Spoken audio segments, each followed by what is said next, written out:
Suryapet municipality chairman, vice చైర్మన్పై అవిశ్వాసానికి councillors అంతా సిద్ధమయ్యారు.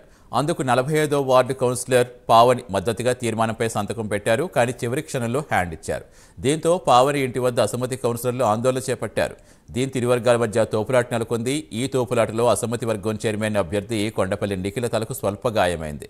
చైర్మన్ అన్నపూర్ణ దాడి తనపై చేసిందంటూ నిఖిల ఆరోపిస్తున్నారు. విషయం తెలుసుకుని రంగంలోకి దిగిన పోలీసులు ఇరు వర్గాలను చెదరగొట్టారు.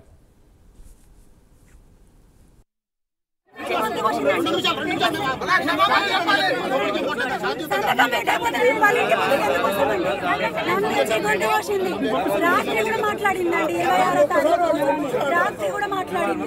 మేము వస్తామని అట్లా నమ్మించు 30 వీళ్ళొక్కరి వల్ల డబ్బు కోసం అప్పుడు పోయి మా అందరి ఆత్మగౌరవాన్ని దెబ్బతీసింది. ఇవాళ దళితులు దళిత చైర్మన్ వేసిండు. మాకేం కావాలి? వాళ్ళు వచ్చి మా అందరికి క్షమాపణ చెప్పాలండి. 31 మంది కౌన్సిలర్ల ఆత్మగౌరవాన్ని దెబ్బతీసింది. మా అందరి ఆత్మగౌరవం తీసుకెళ్లి మాజీ మంత్రికి కాళ్ళ కింద పెట్టింది. ఖచ్చితంగా ఆమె బయటకు వచ్చి మా అందరికి క్షమాపణ చెప్పి తేవాలి. అప్పటి వరకు మేము ఇక్కడి నుంచి కదిలేదు లేదండి. కమిషనర్ చైర్పర్సన్ తో కొట్టించినాం.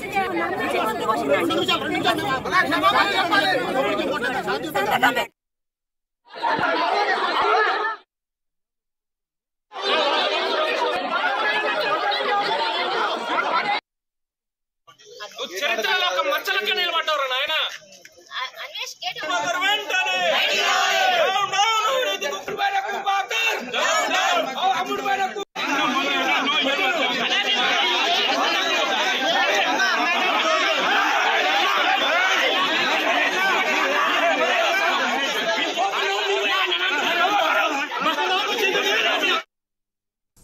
పూర్తి సమాచారం ఇచ్చేందుకు మా కరెస్పాండెంట్ శ్రీనివాస్ జరుగుతున్నారు. శ్రీనివాస్, ప్రస్తుతం ఎలా ఉంది అక్కడ పరిస్థితి? పావని ఏమైనా బయటకు వచ్చారా? ఏమైనా స్పందించారా?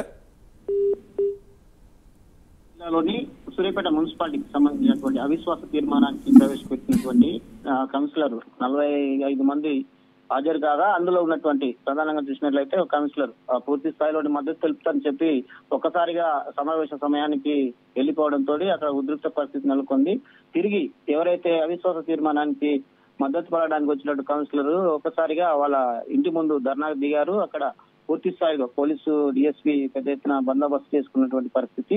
అక్కడ ఎలాంటి అవాంఛనీయ సంఘటన జరగకుండా ముందస్తుగానే పోలీసు వాళ్ళు పికెటింగ్ కూడా ఏర్పాటు చేశారు. అయితే కౌన్సిలర్లు నిన్న రాత్రి చేసుకున్న ఒప్పందం ప్రకారము అవిశ్వాస తీర్మానానికి ఒప్పుకొని తిరిగి ఈ సమయానికి వెళ్లిపోవడం వల్ల ఒక్కసారిగా కౌన్సిలర్లు భావోద్వేగానికి గురైనటువంటి పరిస్థితి.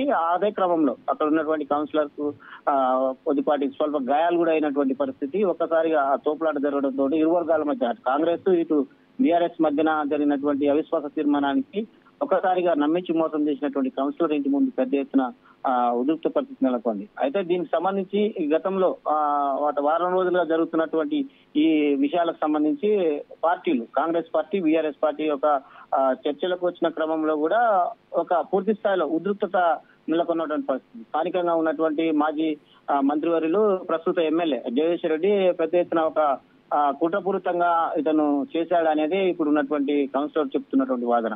అయితే గతంలోనే కాంగ్రెస్ పార్టీకి సంబంధించినటువంటి వారు కూడా అవిశ్వాస తీర్మానానికి వచ్చినప్పుడు కూడా ఇలాంటి పరిస్థితి జరిగింది. కానీ నేడు ఇది పూర్తిగా ఎవరైతే కౌన్సిలర్లందరినీ తీసుకెళ్లి ఎవరైతే మాజీ మంత్రి ప్రస్తుత ఎమ్మెల్యే ఎక్కువ తాకట్లు పెట్టారనేది వాళ్ళు వాదన చేస్తున్నటువంటి పరిస్థితి. ఏదేమైనప్పటికీ ఒక పూర్తి స్థాయిలో పోలీసులు జోక్యం చేసుకోవడంతో ఇక్కడ ఒక ప్రశాంత వాతావరణం నెలకొన్నదని చెప్పవచ్చు.